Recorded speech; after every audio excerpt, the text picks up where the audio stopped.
तो डियर बच्चों, अब हमारा चालू होता है आज का नया topic, that is new profit sharing ratio. और हमें इसको कैलकुलेट करना है और इसकी हमको इम्पॉर्टेंस समझनी है, क्यों कैलकुलेट किया जाता है, कैसे कैलकुलेट किया जाता है, और इसकी आपके प्रॉफिट शेयरिंग रेशियो जो आप निकाल रहे हैं इसकी एडमिशन के टाइम पे इसकी क्यों रिक्वायरमेंट होती है, ये सारी बातों का डिस्कशन आज हम लोगों का होगा। और आप लोग खूब इसमें मन लगाइए और ध्यान से इसमें चलिए, शब्दों पे ध्यान दो। इसके अलावा जो भी इसमें वर्ड्स लिखे हैं इनको ध्यान से अगर समझोगे तो हम समझते हैं आपकी बहुत अच्छी परफॉर्मेंस होगी और आप इन चीज़ों को बढ़िया से समझ पाओगे। तो चलें हम लोग अपना स्टार्ट करते हैं। This is profit sharing ratio. तो हमारा टॉपिक हम यहाँ से इसको स्टार्ट कर रहे हैं, प्रॉफिट शेयरिंग रेशियो। आखिर इस प्रॉफिट शेयरिंग रेशियो की इम्पॉर्टेंस क्या होती है? एक पार्टनरशिप फर्म में ये प्रॉफिट शेयरिंग रेशियो की बात क्यों की जा रही है? तो जैसे कि आप लोगों ने देखा है कि ट्रेडिंग अकाउंट जो आप लोगों ने लास्ट ईयर बनाया, इसमें से ग्रॉस प्रॉफिट आता है। इसके बाद फिर इस ग्रॉस प्रॉफिट को प्रॉफिट लॉस अकाउंट में ट्रांसफ़र करते हो, बाई ग्रॉस प्रॉफिट इधर, और हमारे चार्ज अगेंस्ट प्रॉफिट जो भी चीज़ें होती हैं वो सारा कुछ हम प्रॉफिट लॉस अकाउंट में दिखाते हैं। और इससे रिलेटेड काफ़ी बातें हम लोगों की इसके बेसिक कंसेप्ट्स जब डिस्कस हुए थे उस टाइम पे भी हो चुकी हैं कि प्रॉफिट लॉस अकाउंट में आप चार्ज अगेंस्ट प्रॉफिट दिखाते हो और प्रॉफिट लॉस अप्रोप्रिएशन अकाउंट में हमारा अप्रोप्रिएशन ऑफ प्रॉफिट आता है। That is what? Distribution of profit among partners, how it is distributed according to partnership agreement. तो ये इसकी चीज़ें हैं। तो प्रॉफिट लॉस अकाउंट में आपने सारे एक्सपेंसेस लिखे, जो भी कुछ हमारा चार्ज अगेंस्ट प्रॉफिट था। फिर हमारा बचता है net profit, and this is the amount that is transferred to profit loss appropriation account. तो प्रॉफिट लॉस अप्रोप्रिएशन अकाउंट क्यों बनता है?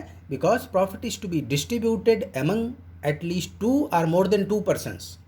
लास्ट ईयर आपको प्रॉफिट लॉस अप्रोप्रिएशन बनाने की ज़रूरत नहीं होती थी, because total amount of net profit goes to the pocket of only one person, that was proprietor. But this year you are studying partnership, so the amount of net profit is transferred in profit loss appropriation account, and how this amount of profit is distributed among partners, it is shown in profit loss appropriation. तो इसमें remuneration to partners दिखाते हो पहले, जो भी उनके बीच agree हुआ, क्योंकि partners are not entitled to get any remuneration from the firm except profit sharing in equal ratio unless otherwise given in partnership deed. तो इन सब बातों को दिमाग में रखते हुए उनका एप्लीकेशन अब आप देखें, क्योंकि अब हमारी एप्लीकेशन वाली बातें चालू हुई हैं। अब आपको क्वेश्चंस करने हैं, तो इन चीज़ों को ध्यान रखना है। तो रेम्यूनरेशन टू पार्टनर्स, जो भी उनका सैलरी है, इंटरेस्ट ऑन कैपिटल है, जो भी कुछ उनको देने के बाद जो प्रॉफिट बचा, दिस माइनस दिस, जो बचा, that amount of profit transferred to partners account may be capital और current account as the case में बी। कि अगर फिक्स्ड कैपिटल अकाउंट फॉलो करते हैं तो आप इसको कहाँ ले जाओगे? करेंट अकाउंट ऑफ पार्टनर्स में। अगर फ्लक्चुएटिंग कैपिटल मेथड फॉलो किया है तो आप कहाँ ले जाओगे? कैपिटल अकाउंट्स ऑफ पार्टनर्स में। तो हम उन बातों को बीच बीच में रिपीट करने का पर्पज़ यही है कि आप बिल्कुल जागृता अवस्था में अपना दिमाग को रखें और चीज़ों को समझो। So this profit is distributed among partners in their profit sharing ratio. तो ये किस में डिस्ट्रीब्यूट होगा? प्रॉफिट शेयरिंग रेशियो में। तो जब इनका ओल्ड पार्टनर्स थे तो इनका प्रॉफिट शेयरिंग रेशियो गिवन था, हम उसी में डिस्ट्रीब्यूट कर रहे थे। लेकिन अब चूँकि एक नया पार्टनर भी आ रहा है तो फ्यूचर में हमारे प्रॉफिट शेयरिंग रेशियो क्या होंगे, इस वजह से हमको इन सब की ज़रूरत पड़ती है।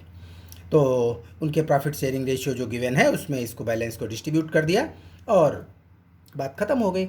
तो इसमें एक ये भी कहा जा सकता है कि आखिर पार्टनर को प्रॉफिट देने की क्या ज़रूरत है, उसको सैलरी दे दो ना केवल। तो उसका रीज़न क्या है, आप लोग इसको लीगली थोड़ा ध्यान दें, क्योंकि sharing of profit A conclusive proof that a person is a partner of that firm. कि जो शेयरिंग ऑफ प्रॉफिट है, कि अब जैसे मान लिया हम किसी फर्म के पार्टनर हैं और लोग हमसे पूछते हैं कि आप पार्टनर हैं कि उसके एम्प्लॉई हैं। हमने कहा नहीं भाई, पार्टनर हैं। तो ये पार्टनरशिप अपनी प्रूव करने के लिए हमें ये बताना होगा कि I am sharing profits of that firm. Salary तो किसी को भी मिलती है, सैलरी तो स्टाफ को भी मिलती है, ये ज़रूर है, दोनों की सैलरी में डिफरेंस होता है। स्टाफ की सैलरी चार्ज अगेंस्ट प्रॉफिट होती है और पार्टनर्स की सैलरी अप्रोप्रिएशन ऑफ प्रॉफिट होती है। ये तो दोनों में डिफरेंस होता है, लेकिन उनके बीच प्रॉफिट शेयरिंग है या नहीं है, it is a conclusive proof that whether a person is a partner in the firm or not. So this is the importance of profit sharing ratio among partners.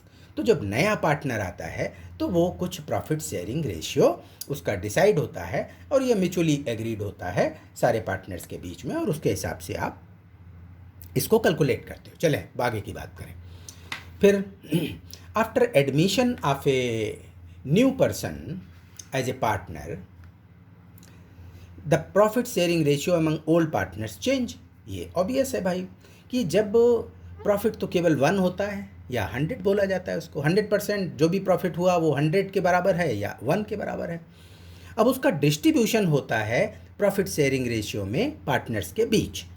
तो निश्चित है एक जब नया पार्टनर आएगा तो इनका प्रॉफिट शेयरिंग रेशियो जो पहले का था वो चेंज होगा। So new profit sharing ratio क्या मतलब कि after admission of a new person as partner the profit sharing ratio among old partners change. So new profit sharing ratio comes into existence. तो आपको एक नया प्रॉफिट शेयरिंग रेशियो एग्जिस्टेंस में आता है और ये सब आपको कैलकुलेट करना है और समझना है, क्योंकि इन सभी चीज़ों की फर्म में बड़ी ज़रूरत होती है कि किसको किस रेशियो में बांटोगे, ओल्ड में बांटोगे, क्या सेक्रीफाइसिंग रेशियो में डिस्ट्रीब्यूट होगा, तो ये सारी चीज़ें। चलिए देखते हैं एक एक करके। New partner gets his profit share from old partner या पार्टनर्स। शब्द आपको बताए हैं, सब पे ध्यान दोगे। जो नया पार्टनर है वो अपना प्रॉफिट शेयरिंग किससे मिलती है उसको? ओल्ड पार्टनर से या पार्टनर से। हमने पार्टनर भी दिया है और ऑब्लिक पार्टनर्स। या तो कोई एक पार्टनर कहता है कि ठीक है हम अपने हिस्से से सारा इसका जो प्रॉफिट शेयर बन रहा है, जो रेशियो बन रहा है वो हम अपने हिस्से से देते हैं, ये तो हो गया एक किसी पार्टनर ने दिया। और अगर पार्टनर्स देते हैं तो सभी पार्टनर्स जो ओल्ड पार्टनर्स हैं अपने प्रॉफिट शेयर का रेशियो का एक स्लाइस उसके फेवर में देते हैं और इसको बोला जाता है सेक्रीफाइस। सो ओल्ड पार्टनर या पार्टनर सेक्रीफाइजेज, ये लोग तो सेक्रीफाइस करते हैं, और न्यू पार्टनर गेन्स। तो न्यू पार्टनर के लिए solidly it is A gain, क्योंकि वो आज की डेट में नया नया उस फर्म में as a new partner enter कर रहा है, तो न्यू पार्टनर गेन करेगा और ओल्ड पार्टनर सेक्रीफाइस करेंगे। Old profit sharing ratio change to new ratio. अब जो उनके बीच ओल्ड प्रॉफिट शेयरिंग रेशियो था वो बदल जाता है, अब वो किस में कन्वर्ट हो जाता है? न्यू रेशियो में, क्योंकि अब उसमें न्यू पार्टनर का भी प्रॉफिट शेयरिंग रेशियो एकोमोडेट हुआ है, क्योंकि टोटल प्रॉफिट तो आपका 100% बोला जाएगा या 1 बोला जाएगा। उसमें ही जब एक नया पर्सन का रेशियो भी उसी में आ गया तो वो अब रेशियो क्या हो गया? न्यू रेशियो उनके बीच बन गया। ओल्ड रेशियो वाली बात खत्म हो गई, अब न्यू रेशियो उनके बीच में हो गया including the new partner. It is mutually agreed among them. और ये सारी बातें आपस में पहले से म्यूचुअली एग्री होती हैं, आपस में वो फिक्स करते हैं। ये नहीं होता कि उसकी एडमिशन के बाद में कोई चीज़ें फिक्स हों, उसी टाइम पे सारा एग्रीमेंट होता है और जब वो एग्री करते हैं तभी बातें आगे बढ़ती हैं। नेक्स्ट देखिए, इंपॉर्टेंट पॉइंट्स इसके क्या हैं वो ध्यान दो। इंपॉर्टेंट पॉइंट ये है, total profit sharing ratio is equal to 1 और 100%। जो भी टोटल प्रॉफिट शेयरिंग रेशियो है फर्म का वो या तो 1 बोला जाता है या 100%, उसी का बंटवारा पार्टनर्स के बीच में होना है। If sacrificing ratio of old partner is not given, then we assume that old partners are sacrificing in their profit sharing ratio. अब इस बात को आप समझें क्योंकि आपके कैलकुलेशन में ये एक इम्पॉर्टेंट इन्फॉर्मेशन है जो कि आपको उसमें हेल्प करेगी। वो कहता है अगर सेक्रीफाइसिंग रेशियो ओल्ड पार्टनर्स ने किस रेट से सेक्रीफाइस किया न्यू रेशियो को, न्यू पार्टनर को, तो वो नहीं दिया है। तो हम क्या एज्यूम करते हैं कि ओल्ड पार्टनर्स ने उनका जो ओल्ड प्रॉफिट शेयरिंग रेशियो था उसी प्रोपोर्शन में सेक्रीफाइस किया। तो ये भी आप वर्किंग करेंगे तो इस बात को प्रैक्टिकली भी देख लोगे कि अगर कुछ उसने नहीं दे रखा है कि ए और बी जो पुराने पार्टनर्स थे उन्होंने किस रेशियो में नए पार्टनर को दिया है, तो हम मान लेते हैं जिस प्रोपोर्शन में उनकी प्रॉफिट शेयरिंग थी इन द सेम प्रोपोर्शन उन्होंने नए पार्टनर को प्रॉफिट शेयर अपने हिस्से से वो सेक्रीफाइस किया है। तो इतनी बातें थी बेसिक की, और आप लोग इन सबको बहुत ढंग से रिवाइज करोगे, क्योंकि जितना अच्छे से आप इसको समझेंगे आप प्रैक्टिकली उतने ही सक्सेसफुल होगे। तो एक भाई ये हम कई बुक्स में देखा तो अलग अलग तरीके से बड़ा डिटेल करते हैं, तो उसमें बच्चों को बड़ा कन्फ्यूज़न होता है। तो एक ये तरीका बनाया हुआ है, आप लोग इसमें बड़ा एक्सपर्ट हो जाओगे, हम इसमें आपकी अच्छी सी प्रैक्टिस करा देंगे। तो एक अच्छा तरीका और इजी तरीका क्या है कि आप ओल्ड पार्टनर्स को लिख लेंगे। मान लिया इसमें ओल्ड ए और बी थे, नए पार्टनर का नाम लिख करके उसको सर्किल कर दिया।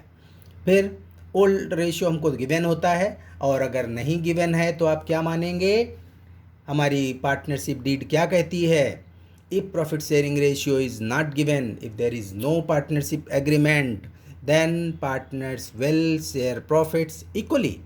तो अगर हमको पुराना रेशियो नहीं दे रखा है तो हम उसको इक्वल मान लेंगे। तो ये आप लोगों को हमने इसमें पहले से कुछ नहीं लिखा, इसी वजह से कि आप इस इन्फॉर्मेशन को अपने दिमाग में रखें। अब न्यू रेशियो, अब पार्टनर्स के बीच में न्यू रेशियो, या तो उसने हमको कुछ इसकी इन्फॉर्मेशन दी है, नहीं दी है तो न्यू रेशियो हो सकता है उसने सी का बताया हो, किसी को ये मिलेगा तो हम वो लिख लेंगे। ओल्ड रेशियो यहाँ पे लिख लिया पहले, फिर न्यू रेशियो में सी का रेशियो लिख लिया। इसके बाद आते हैं सेक्रीफाइसिंग रेशियो पे, कि सेक्रीफाइस आखिर किस तरीके से ओल्ड पार्टनर्स अपने प्रॉफिट का एक स्लाइस नए पार्टनर को दे रहे हैं, दैट इज़ सेक्रीफाइसिंग। तो ये सेक्रीफाइस मतलब उसने कितना दिया। तो अब आप इसको देख सकते हैं, न्यू रेशियो क्या निकल के आएगा, ओल्ड रेशियो से अगर सेक्रीफाइसिंग रेशियो घटा दो तो ये न्यू रेशियो बन जाएगा। ठीक है, ओल्ड रेशियो से जो हमारा पहले का था उसमें से उसने कितना दे दिया, कितना सेक्रीफाइस कर दिया, तो वो न्यू रेशियो बन गया। फिर सेक्रीफाइसिंग रेशियो क्या होता है, अगर हमारा ओल्ड और न्यू हमको पता है तो अगर ओल्ड से हम न्यू माइनस कर देंगे और पॉजिटिव आता है तो इसका मतलब उसने सेक्रीफाइस किया।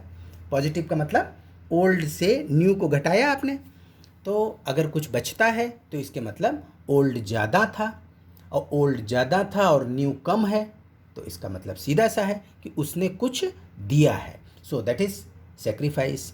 तो इससे रिलेटेड कुछ इक्वेशंस हैं, वो केवल आप अपनी क्लैरिटी के लिए देख लो कि सेक्रीफाइसिंग रेशियो क्या होता है, old ratio minus new ratio, where old ratio is greater than new ratio, तो क्या आएगा, सेक्रीफाइस ऑफ द पार्टनर। और अगर न्यू रेशियो ज़्यादा है ओल्ड रेशियो से तो क्या होगा, गेन ऑफ पार्टनर, क्योंकि आगे के जो क्वेश्चंस होंगे उनमें कुछ ऐसा भी आपको मिल सकता है कि जब इनके न्यू रेशियो डिसाइड हुए तब कोई इवन एक एग्जिस्टिंग पार्टनर उसमें गेन कर रहा है, तो वो कैसे आप देखेंगे, उस केस में इवन उसका न्यू रेशियो ओल्ड से ज़्यादा होगा, तो अपने आप समझ जाएंगे कि ये पार्टनर गेन कर रहा है, तो तब उसकी क्या अकाउंटिंग एंट्रीज होती हैं, इन सब चीज़ों को आप ध्यान से समझेंगे। और एक बात और आपको इसी पॉइंट पे बता दें कि एडमिशन के केस में ओल्ड पार्टनर्स यहाँ पे सेक्रीफाइस कर रहे हैं। आगे जब नेक्स्ट चैप्टर आप करोगे रिटायरमेंट और डेथ का, उसमें क्या होता है, उसमें जो रिमेनिंग पार्टनर्स होते हैं वो गेन करते हैं, तब आपको इस रेशियो की इम्पॉर्टेंस और इसकी इंफॉर्मेशन की बात आपको समझ में आ जाएगी। क्योंकि उस केस में रिटायरमेंट और डेथ के केस में क्या होता है कि मान लिया A B C old partners हैं और सी रिटायर हो रहा है, तो आखिर सी के प्रॉफिट का हिस्सा फर्म में छूटेगा, तो उसको वो किसको जाएगा, किसकी पॉकेट में, ए और बी की पॉकेट में।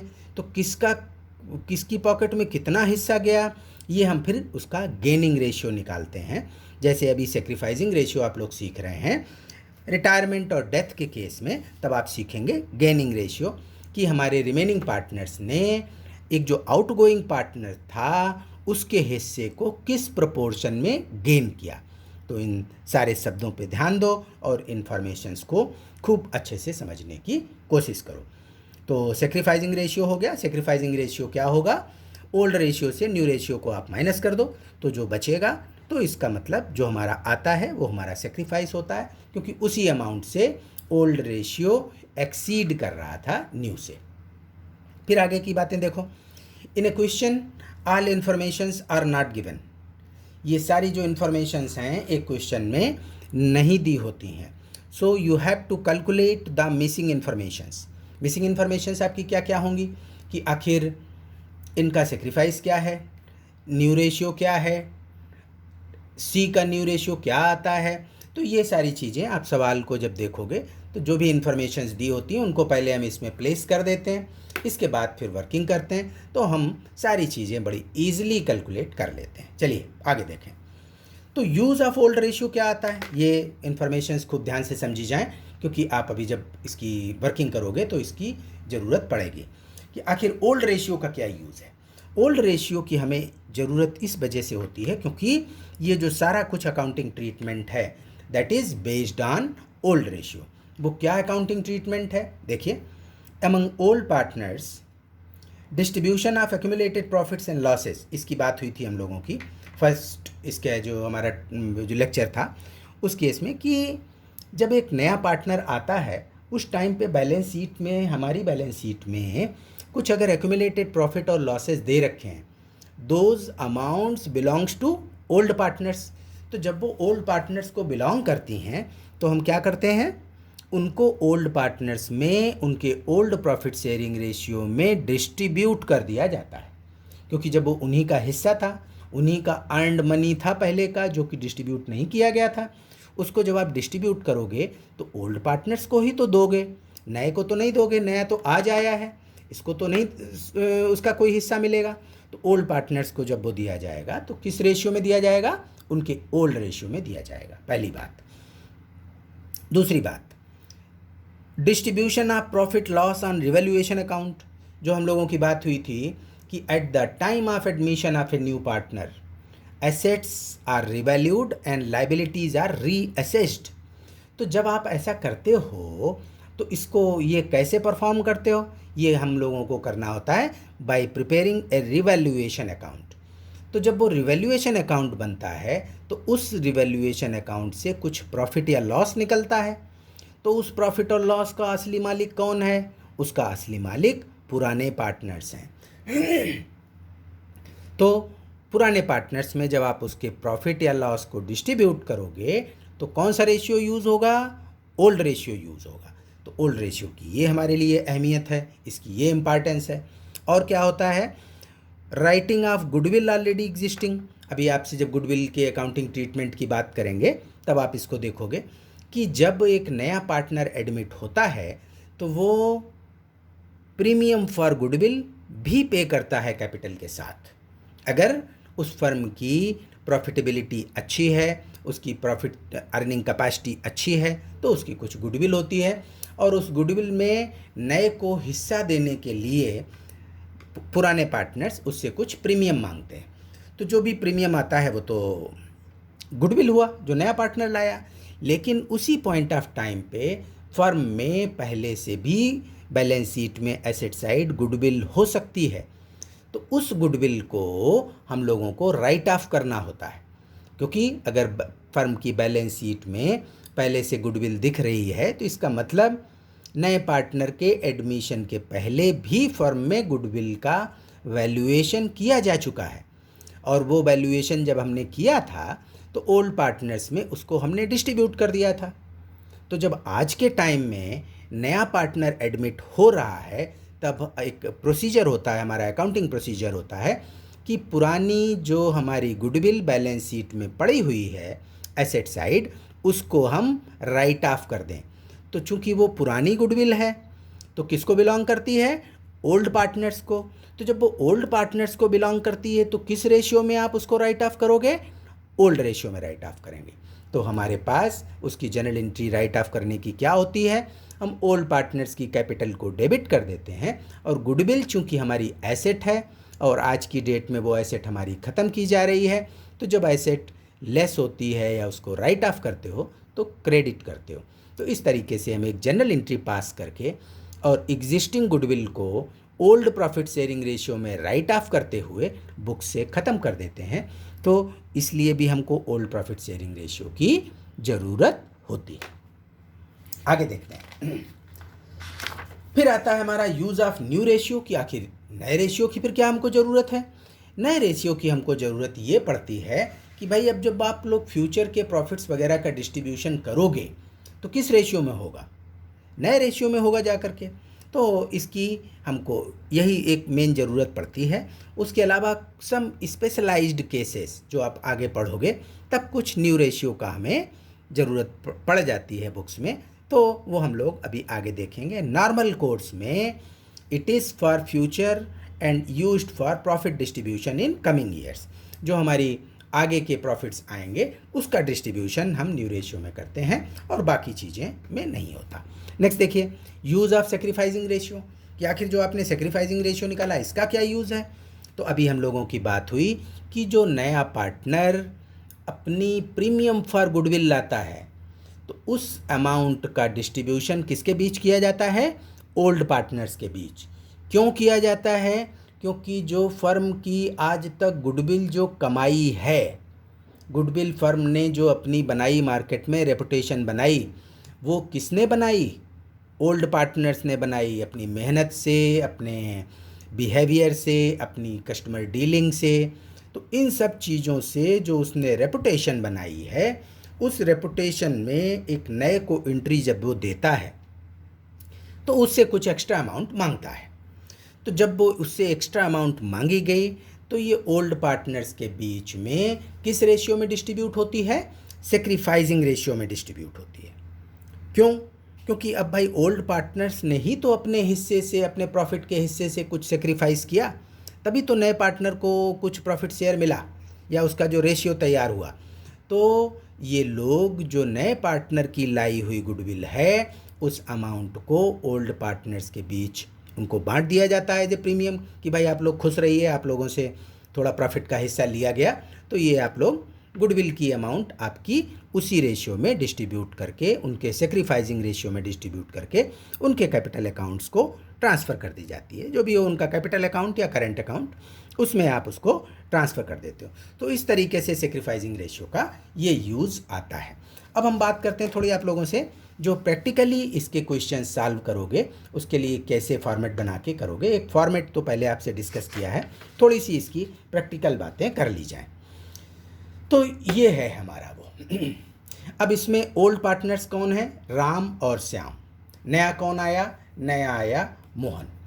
तो इसमें देखिए इनका जो ओल्ड रेशियो गिवन है, तो ये ओल्ड रेशियो है 60% और 40%। हमने बड़ा इजी सी फिगर ली है, इसको हमने फ्रैक्शन की फिगर्स नहीं ली और इसको हमने परसेंटेज फॉर्म में दिखाया है कि जिससे एक बार कम से कम आप लोग इनकी जो बेसिक चीज़ें हैं इसके ट्रीटमेंट से तो फेमिलियर हो जाओ। उसके बाद तो जो भी कुछ कॉम्प्लिकेटेड भी होगा तब भी आप लोग आराम से सॉल्व कर लोगे। तो इनका ओल्ड रेशियो था 60% और 40%, यानी 100%, उसमें 60 ये लेता था, 40 ये लेता था, और 1 रुपये यानी 100 पैसे में 60 पैसे इसके, 40 पैसे इसके। तो ये था, ये नया डाइस लगा हुआ। अब देखो ध्यान से, अब केस 1, राम सेक्रीफाइजेस 10%। अब मोहन, एक चूँकि नया पार्टनर आया, मोहन आया, तो राम कितना दे रहा है, अपने हिस्से से 10% दे रहा है और श्याम दे रहा है 15% फ्रॉम देयर शेयर। तो अब आप देख सकते हैं इसमें हम केसेस को लिख देते हैं यहाँ पे। ए के केस में राम ने सेक्रीफाइस किया 10%, श्याम ने सेक्रीफाइस किया 15%, तो इसका बन गया जाके 25%। और अगर राम और श्याम की बात कही जाएगी तो उनका न्यू रेशियो क्या निकल के आएगा, 60 - 10 50, 40 - 15 25, और तो हमारा क्या बना जा करके 50 25 25। हम इसमें लिख नहीं रहे हैं क्योंकि हम बहुत सारे केसेस आपको बताना चाहते हैं तो इसमें कन्फ्यूज़न होगा, तो कुछ इन्फॉर्मेशन केवल इसमें लिख देते हैं, बाकी आप समझ सकते हो कि इस केस में नया रेशियो क्या होगा। राम का 60% था, उसने 10% फ्रॉम हिज शेयर, लैंग्वेज ध्यान देना, from his share, from their share 10% दे दिया, तो अब इसका कितना हो गया 50%। इसने 40% से 15% दे दिया, तो इसका क्या बचा 25%, और ये दोनों मिल करके इसका बन गया। ये तो है from his share, from their share. Next देखो, Ram sacrifices 10% of his share. अभी बात समझना, इसमें बच्चे बहुत गलती करते हैं। Ram sacrifices 10% of his share, from his share नहीं लिखा है, of his share, and Shyam 20% of his share. इस बात को हम जरूर आपको बताएंगे। केस 1 था। केस 2 देखो, राम सेक्रीफाइस करता है 10% of his share. Of word थोड़ी बहुत मैथ्स तो आती होगी। ऑफ मतलब उसका इतना हिस्सा, यानी राम ने कितना सेक्रीफाइस किया, राम का था 60%, और इसमें से इसका 10% इसने दे दिया। तो इसने, इसका परसेंटेज आप निकालोगे तो क्या निकलेगा, इसका निकलेगा कि इसने 6% दिया, 60 का 10%। ठीक इसी तरीके से श्याम ने दिया 40 का 20%, तो ये 40 का 20% आप निकालोगे तो ये आएगा 8%। ठीक है, तो इस तरीके से इसका अब इस केस में कितना बना 14%। ये ध्यान देना, इसमें most of the cases students fails to solve this type of calculations. तो देखना इसमें फ्रॉम लगा है, फ्रॉम हिज शेयर या ऑफ हिज शेयर, ये बहुत मायने रखता है। तो 10% ऑफ हिज शेयर, तो 60 का 10% 6% हुआ, 40 का 20% 8% हुआ, और इन लोगों ने इतना इतना सेक्रीफाइस किया, तो इसका बना जाके 14%। और राम का कितना आएगा 60% माइनस 6 54%, इसका बनेगा 40% माइनस 8% 32%। तो इस तरीके से हमारा ये पूरा होगा। तो ये दोनों केसेस आपने देख लिए। नेक्स्ट देखो, मोहन विल गेट 30%। अब इसमें क्या दिया इसने, अब इसने बता दिया मोहन को, थर्ड केस में इसने कहा मोहन को मिलेगा 30%। लैंग्वेज का ही मेन इसमें खेल रहता है। Mohan will get 30% equally sacrificed by Ram and Shyam. अब इसको 30% जो मिला उसका क्या हुआ, equally sacrificed by Ram and Shyam ने अगर 30% इक्वली दिया है, तो थर्ड केस में इसका सेक्रीफाइस कितना आएगा 15%, इसका 15%, तभी तो जाके ये मिलकर के 30% इसका बना। तो अब नया रेशियो क्या हो जाएगा 60% माइनस 15% 45%, 40% माइनस 15% 25%। तो सब लैंग्वेज का हिसाब है। ध्यान दो, इसमें क्या था, मोहन विल गेट 30%। इस केस में उसने मोहन का नया रेशियो दे दिया कि आखिर मोहन को क्या मिलने जा रहा है, मोहन को मिलने जा रहा है 30%, and that is equally sacrificed by Ram and Shyam. Ram and Shyam ने उसको इक्वली सेक्रीफाइस किया। तो ये चीज़ें, then only Ram sacrificed 50% of his share. अब इस केस में राम ने सेक्रीफाइस किया 50% ऑफ हिज शेयर, तो राम का शेयर कितना है 60%, और 60 का 50% करोगे तो राम ने कितना सेक्रीफाइस कर दिया 30%। ओनली राम सेक्रीफाइसेस, तो इसका 30% केवल राम ने दिया है, श्याम का एज इट इज रहेगा। क्लियर। नेक्स्ट देखो, only Shyam sacrificed 20% from his share. अब अगर श्याम केवल सेक्रीफाइस करता है 20% फ्रॉम हिज शेयर, ध्यान देना ऊपर वाले में था 50% ऑफ हिज शेयर, तो आपने उसका हाफ कर दिया था, 60% का हाफ। ठीक है। और only Shyam sacrifice 20% from his share. अब यहाँ फ्रॉम हिज शेयर यानी 40 से सीधे 20 निकाल दोगे, है ना। तो 20% इसको मिला, श्याम का 20 बचा, राम का एज इट इज़ 60%। तो इन बातों पे बढ़िया से ध्यान दो, और इन केसेस को आपको हमने ये रफली दिखाया था। नेक्स्ट वीडियो में आपको हम इससे रिलेटेड सारे क्वेश्चंस की प्रैक्टिस करा देंगे, जिससे कम से कम ये पार्ट आपका स्ट्रांग हो जाए। Then next will be your goodwill and its valuation. So first of all we would practice with your new profit sharing ratio questions, और उसके बाद आप लोगों को इसके क्वेश्चंस खूब ध्यान से करने हैं, चाहे किसी भी बुक से करिए। हमारे पास तो NCERT का हम बेस रखते हैं, और आप किसी भी बुक से, किसी से, कहीं से भी कोई प्रॉब्लम आए, तो अगर आप इस प्रॉपर चैनल को फॉलो करते हो, ये प्रेजेंटेशन ऐसा रखते हो, तो आप 1 मिनट में आंसर निकाल लोगे। और अगर आपने बहुत लंबा सा कुछ प्रोसीजर अप्लाई किया तो भाई फिर हम आपकी उसमें सहायता नहीं कर सकते और अननेसेसरीली उसमें बहुत सारा टाइम लगा दोगे, क्योंकि पार्टनरशिप एडमिशन के एक क्वेश्चन के लिए एक स्टैंडर्ड टाइम होता है 12 मिनट्स।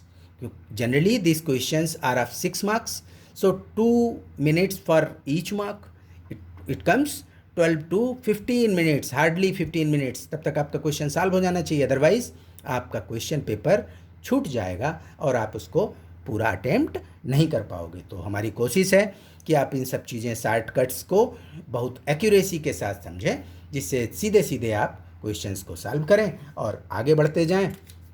तो इस तरीके से हमारी इसकी बेसिक बातों का डिस्कशन हो गया। नेक्स्ट वीडियो में हम बात करेंगे इससे रिलेटेड क्वेश्चंस को कैसे सॉल्व करें, उसकी इन्फॉर्मेशन का इंटरप्रिटेशन कैसे करें और अच्छे नंबर लाएं बढ़िया से सॉल्व करके। ठीक है बालकों, तो इसको आपको बढ़िया लगा हो तो लाइक ज़रूर करो और हमको कमेंट लिखा करो कि इसमें क्या बात नहीं समझ में आई, हम आपको कैसे इसमें और हेल्प कर सकते हैं, कैसे और चीज़ें समझा सकते हैं। तो ये बातें भाई अपनी रिस्पॉन्सिबिलिटी भी पूरी करो। Thank you.